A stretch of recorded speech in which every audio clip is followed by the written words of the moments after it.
para opinar. Gracias, muchas gracias por continuar con nosotros. Y bueno, ya le decía, es noche de lunes, noche para opinar. Y como cada semana, doy la bienvenida a este espacio a Elisa Laniz, colaboradora de Mega Noticias TVC y columnista en el periódico El Universal. Raúl Frías Lucio, director editorial de Mega Noticias. Y Andrés Villarreal, periodista en Mega Noticias Sinaloa. Muy buenas noches a todos. Gracias por estar como siempre con nosotros y sobre todo a usted. Y vamos a abrir, si le parece, el debate con la columna de Raimundo Rivapalacio titulada La maquinaria de Andrés Manuel. En opinión de este columnista, AMLO hará uso del presupuesto no solo para empoderar a Morena, sino para debilitar a la oposición. Los partidos de oposición disminuidos en el voto y acotados por la disminución de las participaciones presupuestales se convertirán en figuras testimoniales en el Congreso y el Senado, impotentes e incapaces de evitar el surgimiento de un gigante llamado Morena. Término de su administración. Pues sí, ahí tienes, exactamente. Mira, me gustó esta columna de Raimundo Rivapalacio hoy, Paco, Elisa, Andrés, porque toca un tema que aquí se ha abordado anteriormente, este ejército que se ha venido creando por parte de Morena hasta ahora, porque no tiene ninguna filiación, me refiero, no reciben un salario. El próximo gobierno todavía estamos a 25 días de que formalice su protesta, pero estos capacitadores, encuestadores que andan ya de casa en casa en algunas ciudades como aquí en Guadalajara y que serán precisamente los que están encargados de levantar este padrón de los beneficiarios de los programas sociales. El viernes pasado, como bien hace referencia Raimundo Rivapalacio, López Obrador en este mensaje de más de 25 minutos en redes sociales hace pues un desglose de lo que será el presupuesto del próximo año, donde los programas sociales, Paco, pues precisamente van a llevarse, bueno, una buena cantidad de millones de pesos. Por lo menos se habla de que se van el 400% de lo que hoy los programas sociales tienen de parte del gobierno federal, se va a multiplicar por 4 lo que hasta el momento se ha hecho. Esto hace pensar que no solamente van a tener los beneficios los pensionados, que va a duplicar su pensión, según anunció López Obrador, los jóvenes que estamos hablando que van a recibir 3,600 pesos mensuales, los aprendices, que se calcula que serán 2 millones de muchachos, los 300,000 universitarios que van a recibir 2,400 pesos, y los adultos mayores y los discapacitados, y todo esto que de alguna forma es una cantidad impresionante de recursos. Y dice Raimundo Rivapalacio, me parece que es una buena observación en su columna, es que esto desde luego va a ser una gran fuerza, como ha titulado su columna, La maquinaria de Andrés Manuel, amén de quitarle, reducirle recursos a los otros partidos políticos. A ver, justamente en ese entorno, Raúl, y le pregunto a Andrés, estamos hablando, y esto ya lo hemos mencionado aquí, se va a trabajar en pro de un partido, Morena, que se fortalezca a tal grado de no tener rival. ¿Lo va a lograr, Andrés? Yo creo que en este tema, Paco, no sé si lo va a lograr, pero hay que tener las antenas bastante prendidas. En el presupuesto, al final, está todo. Es decir, tenemos semanas hablando del aeropuerto, en este momento de la coyuntura, si tiene un plan de gobierno o no, Andrés Manuel López Obrador, un plan político, pero en el presupuesto es al final donde ya estamos hablando con exactitud de qué manera pueden operar. En esto hay que prender las antenas, porque si Andrés Manuel hace una campaña como la que emprendió en los 2000s en Ciudad de México, podríamos estar pensando que sí podría conformar un inicio para apropiarse, digamos, de la situación política a través de estas prebendas relacionadas con los programas sociales, que ya sabemos que no es una práctica nueva, lo hizo durante medio siglo el Partido Revolucionario Institucional, pero los programas de asistencia social en México no son tan añejos como pudiéramos pensar, los reales, es decir, desde aquel Solidaridad de los finales de los años 80, pero es Ernesto Zedillo quien más o menos le empieza a dar una forma ya tecnocrática a los programas sociales. ¿Qué cambio van a tener? Multiplicarlos por 4, es decir, más dinero. ¿En qué se va a gastar ese dinero? Ese dinero puede ser más burocracia y no dinero directo que puede llegar a esos programas.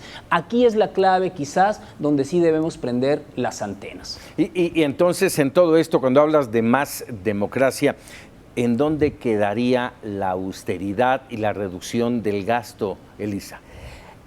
A mí me parece que tiene que ver con la manera en que Andrés Manuel López Obrador ha expuesto su plan de gobierno de tiempo atrás, desde siempre, en donde esta parte es medular y tiene que ver con la redistribución de los recursos públicos para poder combatir la desigualdad, para poder combatir la pobreza, en donde vamos a ver realmente cómo se van a empezar a aplicar, porque lo que hemos vivido en la historia de México es que los programas que se han utilizado realmente sirven para poca cosa, porque la desigualdad ha crecido, porque la pobreza también ha crecido, aunque le hayan querido cambiar ahora las mediciones al Coneval para decir que ya medio le habían bajado un poco, pero la verdad es que es terrible que la mitad de la población mexicana viva en condición de pobreza y estas desigualdades. Entonces, yo creo que estos programas tendrán que ser clave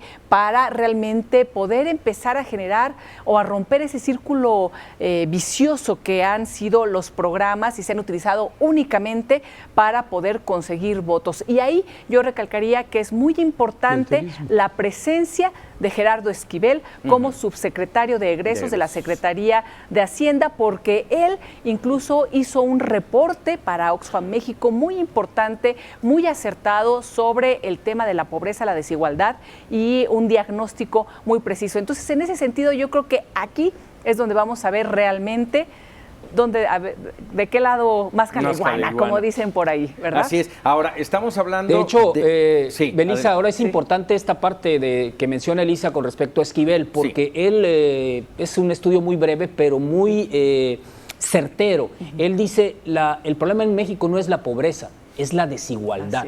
Tenemos un problema de desigualdad que como consecuencia, por supuesto, está la pobreza.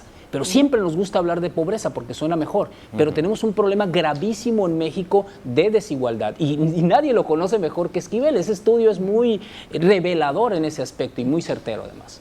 Sí, ahora estamos hablando de Gerardo Esquivel como subsecretario de Egresos, de Arturo Herrera, también subsecretario, y de Carlos Ursúa, los tres hombres que, hasta donde entiendo, han elaborado este presupuesto 2019 y no quiero pensar que no estén tomando en cuenta todas esas aristas para eventualmente tener un presupuesto que no solamente alcance, sino que sirva, Raúl. Bueno, lo que ha planteado y lo reiteró el viernes pasado al comentar este esbozo de presupuesto que, aunque no lo conocemos en detalle, pero dice López Obrador que, bueno, obedece a esta austeridad republicana a la cual se ha referido en varias ocasiones, en que no va y no trae elementos de corrupción, se ha quitado la corrupción y sin embargo, bueno, trae una buena cantidad, como ya se ha mencionado, en este incremento de programas sociales, que por cierto señala que será una novedad la forma en cómo los beneficiarios van a recibir estos apoyos sin intermediarios, sin la corrupción. Y eso, aquí lo comentamos muchas veces, lamentablemente no tengo la cantidad exacta, pero se menciona que de cada peso que llega o que se destina a un subsidio, a una ayuda, a un agroproductor, a un joven, a un estudiante, a un pensionado, de cada peso creo que llega solamente el 30%, lo demás se queda en burocracia. Esto habrá que verlo. Así es. Y bueno, si nos ponemos a ver los números que dio a conocer Andrés Manuel en ese video que ahora mencionas, Raúl, vamos, sí nos llama la atención y nos pone en contexto de cómo están las cosas en el país. 725 mil millones de pesos de pago de deuda. Nada más del puro pago de deuda, de una deuda, dice él, de poco más de 10 billones de pesos. Participaciones federales de 723 millones de pesos. ADEFAS, esto es, lo identifica así, como deuda que circula, 36 mil millones de pesos. Vamos, son números que dices, a ver, ¿y de dónde sí vamos a sacar para que sirva este presupuesto? Pero bueno, él lo dijo muy claro, Paco, lo dijo claramente durante ese video, dice, no podemos mover un solo peso de estos de servicio a la deuda externa, que son más de, Enrique Quintana lo documenta muy bien hoy, son más de 1,600 millones de pesos al día. Al día. Esto realmente es escandaloso. Pero bueno, seguimos desde luego sobre este tema. Hacemos una pausa y les recuerdo, estamos para opinar. Regresamos. Ya estamos de regreso para opinar y en su colaboración de este lunes titulada La advertencia de Diego y el error de noviembre, publicada en el periódico La Universal, Salvador García Soto se refiere a la entrevista que concedió Diego Valadez a la revista Proceso. En ella, el jurista asegura que los equipos de Andrés Manuel López Obrador lo están dejando aislado en su camino a la presidencia.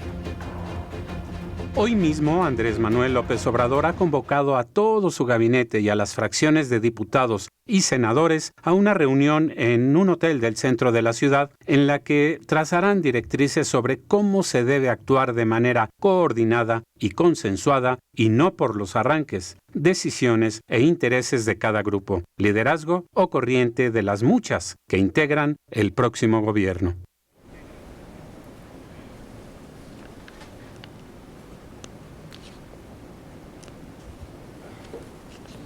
Sí, Paco, mira, yo creo que la entrevista a Diego ha sido como la bomba del inicio de semana. Esto se forma en la que el jurista Diego Valadez va haciendo la estructura de lo que ocurre a un mes de que Andrés Manuel López Obrador asuma la presidencia, revela muchísimo de lo que se ha hablado, es decir, pone en contexto y sobre todo clarifica toda esa parte de la que se ha hablado los últimos meses. Por un lado, por supuesto, como lo menciona en la misma columna, esta imagen de un presidente en solitario que no pareciera estar cobijado por el gabinete que él mismo nombró incluso desde hace varios meses y que se ha ido, digamos, conformando por las piezas, algunas de las piezas que le faltaban. Se ve en solitario, se ve como en este video en el cual habla del presupuesto, otra vez solo, donde no dan algunos datos, pero no todos, siempre la información es... no es completa cuando habla Andrés Manuel López Obrador. Sin embargo, a mí lo que más me llama la atención es dos cosas. Una, por supuesto, la entrevista en sí misma y lo revelador que es de este proyecto político que pudiera estar en riesgo, incluso hasta del fracaso. La cabeza es demasiado fuerte con respecto a lo que realmente comenta en la nota, pero este choque que pudiera existir entre el poder económico y el poder político. Pero da algunas soluciones, Diego Valadez, hay que también tomarlas en cuenta. Este equilibrio que debe de haber entre la incertidumbre que provoca la democracia y el Estado de Derecho, que es el otro lado, es la certidumbre. Si algún tema domina Diego Valadez es justamente el tema de gobernabilidad y cómo un país tiene o no esta gobernabilidad. Ahí está uno de los asuntos importantes que debiera vigilar el próximo gobierno, este equilibrio entre la incertidumbre y un choque además entre el poder económico y el político, que no es solo de México. En el país más poderoso, en los Estados Unidos, el poder económico evidentemente manda y manda muchas de las decisiones y las impone muchas de las veces porque tiene a su vez parte de ese poder político. ¿Qué va a suceder en México? Yo no creo que lo más sano sea continuar con estas decisiones como las del aeropuerto internacional que ha tomado Andrés Manuel, en la cual lo que se refleja es justamente eso. Ya no es el manotazo entonces diciendo yo soy el poder político más fuerte que el poder económico, sino que ya reflejaría todavía muchas más otras cosas. Ese asunto se tiene que sanar, el del aeropuerto, tomar una decisión, sanarlo de la mejor manera si se puede, porque esto es como todas las heridas, ahí va a quedar, aunque cicatrice, va a seguir esta herida. A ver, déjame, de todo esto que acabas de mencionar, hay una cosa que me llama la atención y es que lo publique Proceso, una revista semanal que sin duda ha estado ligada al López Obradorismo desde hace mucho tiempo, desde la época de Julio Scherer padre, y ahora con Julio Scherer hijo, que además es parte del equipo de Andrés Manuel López Obrador, pues se ve raro que le esté pegando y que saque una portada como esta en la que lo titula AMLO se aísla, el fantasma del fracaso. Yo me pongo escéptico y les pregunto, ¿no es de acaso un mensaje del propio López Obrador? A ver, yo diría lo que diría primero que todo, Paco, que quizás debes de decir que es sin duda la revista más prestigiosa de México. Claro. O sea, la revista impresa más prestigiosa. Nos guste o no el sesgo que a veces pudiera mostrar. A ver, yo veo aquí varios temas que son interesantes de análisis. Por una parte, es una revista que es imprescindible, es un referente, y yo creo que ahí colabora gente muy valiosa y la seguiremos viendo en ese tenor siempre crítico de análisis. En esta ocasión en particular, a mí me parece que hubiera sido preferible y editorialmente hubiera sido mucho mejor el que indicaran que la cabeza, el cabeceo, las frases que ponen en portada, era una opinión de Diego Valadez, con sus 2 puntitos, Diego Valadez, porque esto parece que es parte editorial de la propia publicación, y cuando uno se da cuenta de la revista, es la opinión de Diego Valadez. Pero no le da oportunidad, y lo reitero aquí porque en el video de este día, Andrés Manuel aprovecha la oportunidad de decir, esto es democracia. Esto es libertad. Sí. No es un mensaje, no es le dice amarillismo también. Pues sí, claro. Sí. Comenta de todo, es amarillismo, yo creo que todo mundo se sorprendió y nos sorprendimos por la manera en que manejaron ese cabeceo, esa portada, ese titular, que yo creo que pudo haber sido de mejor manera. Pero y las fotografías, pero eso no le resta al hecho de que es una buena entrevista por parte de Álvaro Delgado en relación a lo que dice Diego Valadez. Y una puntualización del tema Diego Valadez y de sus opiniones. Yo creo que si vemos el Twitter, por ejemplo, lo que ha publicado Diego Valadez, él ha sido muy crítico y está muy pendiente del tema de los sueldos, los salarios y en particular del Poder Judicial. A él no le gustó esto. Él es conocedor de esos temas como exministro de la Suprema Corte, también como ex procurador general de la República, y creo que por ahí va el tema, y que dijo, lo está dejando solo. Y yo no creo, en lo particular, que lo dejen solo su equipo, pues su equipo está alineado perfectamente a lo que él prometió también desde campaña, no está haciendo nada distinto todos, ¿no? a lo que, pero esta decisión no es distinta a lo que él también ya había dicho y propuesto desde campaña.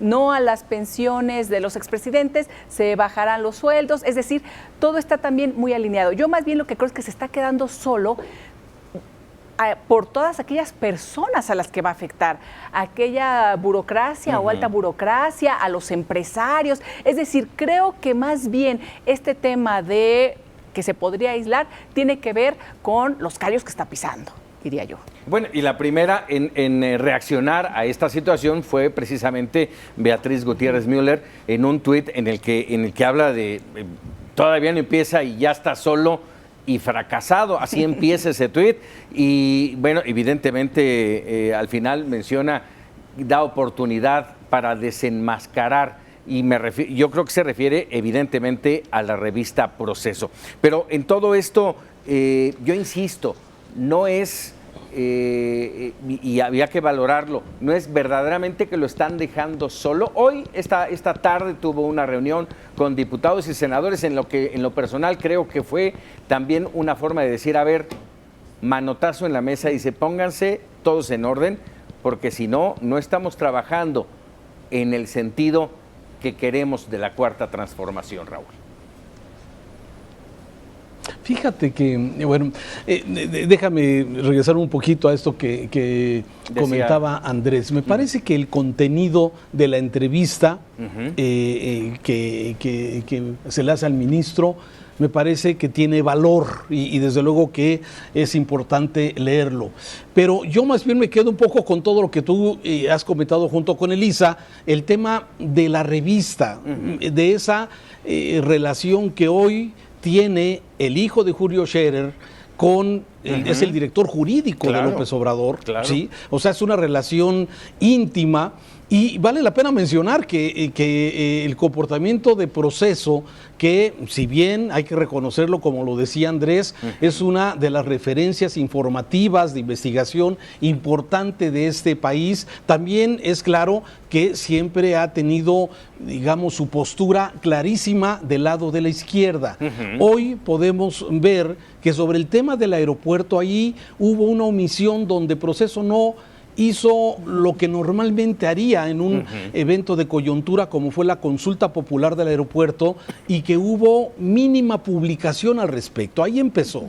Yo diría que esto ahora, con la entrevista, la cabeza y lo que mismo López Obrador critica de que le publican fotografías donde se ve como un viejo decrépito y chocho, ¿sí? Y que de alguna forma dicho por él, critica y califica. Dicho por él, a eso desde luego, Paco, quiero ser muy enfático en eso. Exacto. Y la parte donde llama amarillista también a la revista, y ya no entiendo bien exactamente cuál es el juego.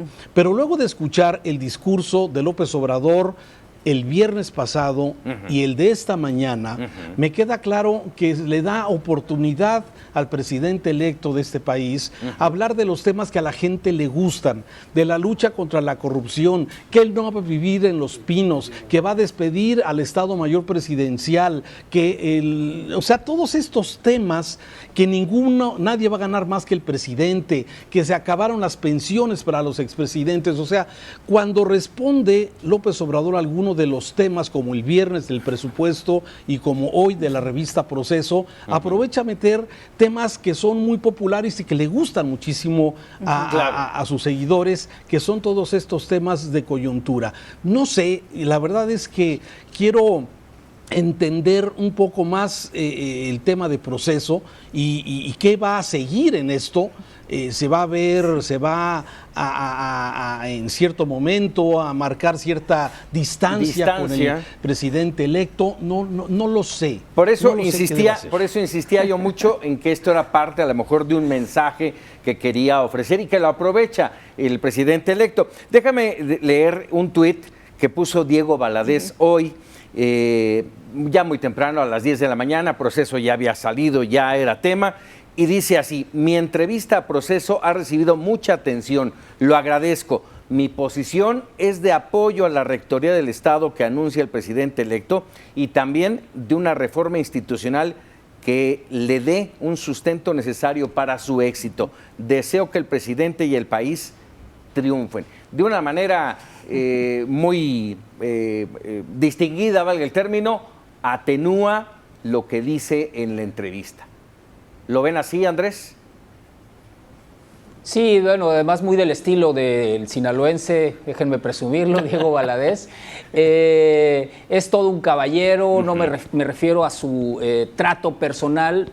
Además de su trato personal, me refiero a la fineza, incluso cuando escribe sus artículos en el periódico Reforma. Es un hombre de academia, un historiador inigualable, un jurista ni se diga también, y además una visión global que tiene de algunos de los temas, de gobernabilidad, por ejemplo. Esta visión global le permite qué está sucediendo en un país Asia que a veces ni siquiera nosotros sabemos ubicar en el mapa. Pero esto también le permite, digamos, un poco, como tú lo comentas, atenuar todo este boom que ha dado la cabeza de la revista Proceso, insisto, no tanto la nota, porque ya al ver toda la pieza periodística uno se da cuenta que Diego es muy cauto en sus declaraciones, que además, cosa que a veces no se hace, pero la postura política que él tiene se lo permite, dar también soluciones, ¿no?, a la situación, a la coyuntura que estamos viviendo en México. Y por eso yo decía que es muy interesante, porque pone los puntos en las IES. Ahorita esta es la discusión, o debiera serla. ¿Qué proyecto político tiene Andrés Manuel López Obrador y qué se va a hacer con el choque que él está anticipando con el poder económico? A mí me parece que más bien Diego Valadez no está de acuerdo con parte del equipo de Andrés Manuel López Obrador, que está implementando algunas de las decisiones, porque recordemos que él también ha estado muy cercano a Andrés Manuel, y él proponía que la Suprema Corte de Justicia que se dividiera y que se hiciera un tribunal constitucional, y ahí Olga Sánchez Cordero dijo, no, a mí no me parece tan buena idea. Es decir, Diego ha estado ahí presente, ha tenido reuniones, y me parece que quiere formar parte, y su crítica hacia este tema de los sueldos y de lo que se ha hecho con el Poder Judicial y las declaraciones, por ejemplo, de senadores en relación a lo que van a hacer, es lo que no le pareció. Y le hicieron una entrevista en donde salió una bomba ahí con las frases que coloca. Me parece que va a ser muy interesante el papel de los medios de comunicación. La revista Proceso tiene experiencia, han hecho periodismo durante muchos años, lo tendrán que seguir haciendo, y será interesante. Me parece un reto mayúsculo, por ejemplo, las agresiones que vemos en las redes de anónimos, de huevitos, porque además los partidos políticos y los empresarios muy poderosos tienen dinero para poder crear estas fake news o estas difamaciones o esta confusión en las propias redes. Ahí está, yo creo, el principal reto, y con el poder pues se tendrá que seguir manejando como siempre lo han hecho, de manera crítica, y alejarnos siempre del poder y ser espejo del mismo. No hay de otra. Con esto nos quedamos. Vámonos a una breve pausa y regresamos, porque estamos para opinar. Vamos a continuar aquí en Para Opinar, y vamos a tocar temas internacionales que de alguna manera tienen un reflejo sin duda en México. Dentro de unas horas, los estadounidenses van a acudir a las urnas para renovar Congreso, varias gubernaturas en eso que le han llamado la elección intermedia. Se trata de una elección de medio mandato en el que Donald Trump corre riesgos. El más importante, el de perder la mayoría republicana en el Congreso. Y bueno, para evitarlo, ha buscado de todo, entre ellos incluso migrantes, Elisa. Para él es oro molido estas imágenes de la caravana y el éxodo de centroamericanos cruzando por nuestro país, en donde además al inicio hubo estas agresiones, con este enfrentamiento con policías, y la declaración del propio presidente Enrique Peña Nieto llamando la violencia que están generando de los irregulares. Entonces, todo esto para él es oro molido, porque en ello también se ha basado una serie de campañas de difamación, de visiones que sustentan y alimentan al discurso xenófobo, al discurso racista, que está muy arraigado en Estados Unidos y en México, porque también lo hemos visto ahora con la caravana. Entonces, para él es fantástico, y hacer toda la faramalla, además de que manda a los militares, al ejército, a todas estas tropas ahí como nunca se había visto, alambre de púas, ¿no? Una cantidad de militares ahí presentes, y que creo que es después de Siria, con la promesa de disparar.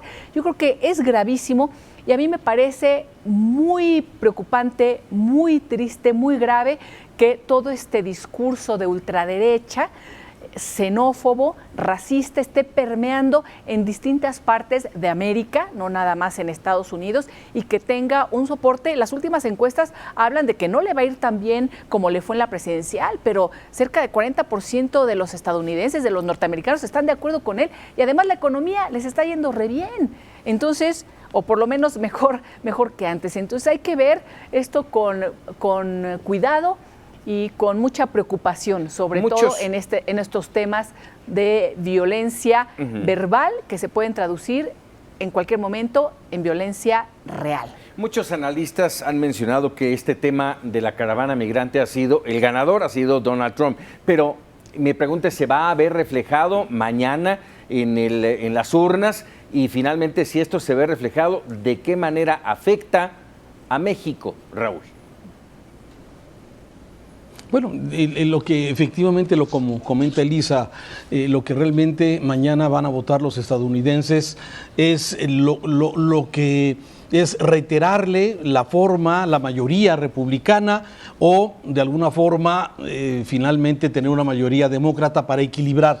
El estadounidense tradicionalmente, Paco, Andrés, Elisa, normalmente le gustan los equilibrios. Esto hablo lo que regularmente ha venido ocurriendo. De hecho, en encuestas serias en los Estados Unidos le dan una mayoría a los demócratas mañana en votación. Sin embargo, bueno, bien Trump ha utilizado bien el tema de la caravana, el tema también de la cuestión económica y también el beneficio que han tenido en la productividad los estadounidenses como un elemento, y al gringo, al estadounidense, eso sí le impacta directamente. Le impacta el que le suban o le bajen los impuestos, en que tengan trabajo o no tengan trabajo. Y el tema de la caravana, desde luego, como lo ha manejado Trump, con el miedo, generar ese miedo al estadounidense de que pueden llegar a pasar y vienen delincuentes y vienen del Islam y vienen mucha gente en esta caravana de migrantes, cosa que son mentiras, es falsedad, pero de alguna forma eso puede alimentar el voto de ese ciudadano para votar a favor de los republicanos. ¿Qué es lo que vamos a ver? ¿Qué es lo que se va a jugar mañana? La continuidad de Trump. Si mañana los republicanos logran una mayoría en el Congreso, lo más seguro es que Trump dentro de 2 años vaya a buscar la reelección en los Estados Unidos. Ese es exactamente lo que mañana seguramente se estará decidiendo, Paco. Andrés. Oye, Paco, con lo que ocurrió en las encuestas hace 2 años con Donald Trump, pues realmente lo que menos podemos confiar a unas horas de la elección es justamente en las encuestas. Pero de que lleva un panorama bastante aceptable y a su favor Donald Trump, sí. Elisa comentaba la situación económica que ha mejorado en los Estados Unidos, es innegable eso, y uno de los factores principales para votar es con la bolsa. Si mi bolsa está bien y está mucho mejor que hace 2 años, es un elemento importante, por supuesto, y el resto de elementos que giran alrededor, como este de la caravana, el discurso, etcétera, ¿no? Ya tiene un buen panorama, desgraciadamente, aun cuando las encuestas digan que o muestren que serían los demócratas quienes pudieran ganar esta elección y ya tener la mayoría. En este sentido, creo que va a ser un largo trayecto y un largo andar todavía para México en esta relación nada sencilla con un personaje como Donald Trump, siendo el hombre más poderoso, el presidente de la gran potencia mundial. Hay que ver cómo se va a ir ajustando la realidad de Estados Unidos con la de México, porque ya vimos, por ejemplo, que Enrique Peña Nieto quiso congraciarse con él, primero invitándolo cuando era candidato y puso su granito de arena para que le fuera bien y fuera un éxito esa incursión a México cuando más lo necesitaba Donald Trump. Ahora también estas imágenes de llegar con la policía y no dejar pasar y llevarlos a los distintos lugares de migración, contenerlos, ¿no? Fue congraciarse también con Donald Trump. ¿Qué hará Andrés Manuel López Obrador? A lo mejor la forma también de llevar la fiesta en paz, de congraciarse, de estar bien, va a ser presentar algún otro tipo de proyecto, como puede ser el de financiar y poder darle a la zona sur una mejor calidad de vida y que sea la manera de decir, vamos a hacer algo, Donald Trump, para que esto no siga siendo un éxodo de personas que huyen de la violencia, huyen del horror que están viviendo, casa, ¿no? Y trabajo, ¿no? Por lo pronto ya está ofreciendo algunos incentivos importantes. A lo mejor esa será la manera también de negociar del próximo gobierno con Donald Trump, que seguirá por lo pronto, y hay que ver con qué tanta fuerza en los Estados Unidos después de las intermedias. Vamos a cambiar rápidamente de tema, si les parece, porque será finalmente esta semana, el jueves, cuando finalmente se dé a conocer la estrategia de seguridad que va a implementar el gobierno de Andrés Manuel López Obrador. Sabemos que el país será dividido en zonas para efectos del número de efectivos que se enviarán a cada una de ellas. También sabemos que se va a crear una Guardia Nacional en la que se va a incluir elementos de las distintas corporaciones. Y bueno, por lo visto será una estrategia de seguridad sustentada en el uso de las Fuerzas Armadas. Aquí mi pregunta es, ¿continuidad o cambio? Porque en campaña dijo no más ejército en las calles y hoy está sustentada aparentemente esta estrategia en las Fuerzas Armadas. Raúl. Y además dijo Paco, abrazos, sí. no balazos también, Andrés Manuel López Obrador. Perdón. Sí. Sí.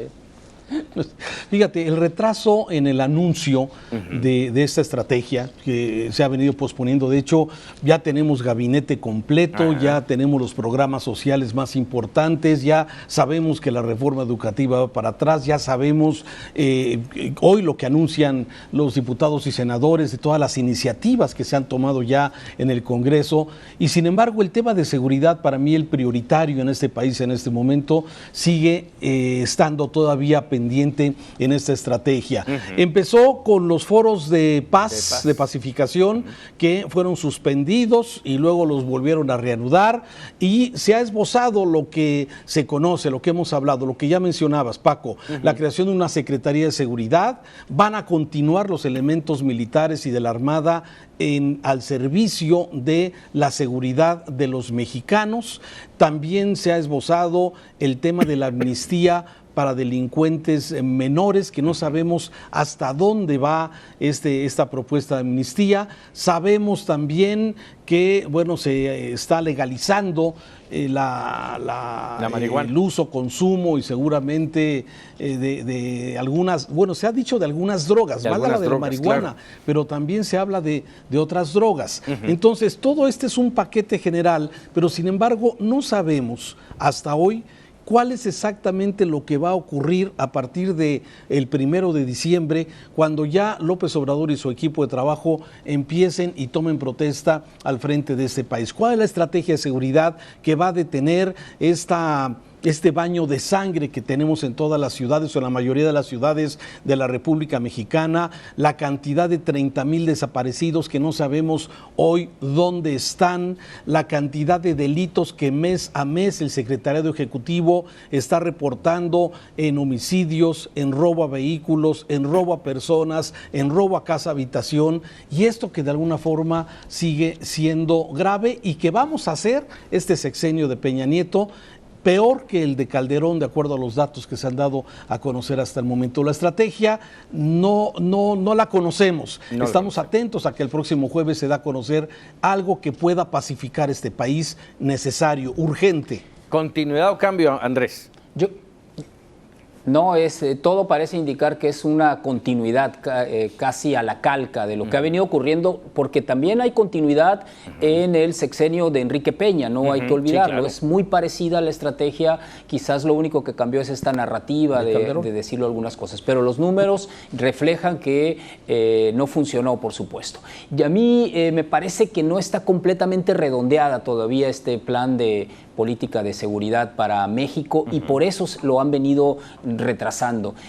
Alejandro Hobb desmenuza el documento que surgió de los foros y dice que parece un pastiché, no sé si usa esa palabra, no lo recuerdo, pero es como una mezcolanza donde no se sabe quién habla, no hay entrecomillados, y de repente yo he venido escuchando a Alfonso Durazo decir algunos datos que no son datos, es decir, él los da como datos, pero no hay ninguna fuente que certifique eso que él está diciendo. Entonces sí preocupa que el próximo secretario de Seguridad Pública no tenga ni siquiera la radiografía exacta de lo que está ocurriendo en México a menos de un mes de tomar protesta. Incluso, por ejemplo, en una de las últimas declaraciones, él hablaba de que va a haber un solo presupuesto de seguridad y que él de ahí va a tomarlo y lo va a mandar a la Marina, a la Secretaría de la Defensa Nacional, nacional.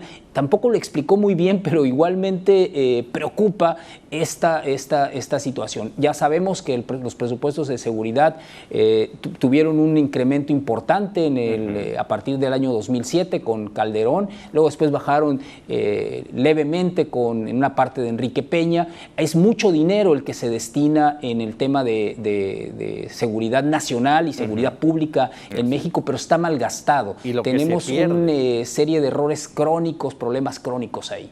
Yo creo que tendrá que ser un cambio, porque si no hay un cambio, el tema más importante, baño de sangre, esta situación ya insoportable para el país, pues de nada habrá servido una elección con alguien totalmente prometedor en el sentido de sus propias propuestas, su lenguaje, su campaña. Yo creo que tendrá que hacer algo distinto. Me parece que lo que ve Alejandro Ope, que es igual, será la presencia de las Fuerzas Armadas, y es un tema crucial, es un tema muy delicado, en donde va a ser muy complicado que vaya saliendo paulatinamente, porque llevan 12 años en las calles, en combate o en la lucha o en la no sé qué, en los lugares donde el crimen organizado se ha asentado, en donde ha cobrado fuerza, y entonces ha sido ya parte de una administración de la tragedia que no se entiende muy bien exactamente. Va a ser muy difícil, pero sin duda yo creo que van a entrar nuevos elementos, y por eso está esta división de la Secretaría de Gobernación, en donde van a ver esta parte de la pacificación, y por otro lado estará la Secretaría de Seguridad Pública Ciudadana, en donde tendrá que ser la parte del combate frontal a esta tragedia con el crimen organizado. Bueno, pues nos quedamos con esto para opinar esta noche. Desde luego, usted que nos ve tiene la mejor opinión. Aquí solamente le presentamos las herramientas para que tome una mejor decisión. Es hora de agradecer a mis compañeros su presencia y comentarios. Elisa, Andrés, gracias. Raúl, gracias, buenas noches. Agradecerle a usted que nos acompañe, por supuesto. Mañana no se pierda Para Opinar con Raúl Frías Lucio, y lo dejamos, si le parece, con los memerables. Buenas noches.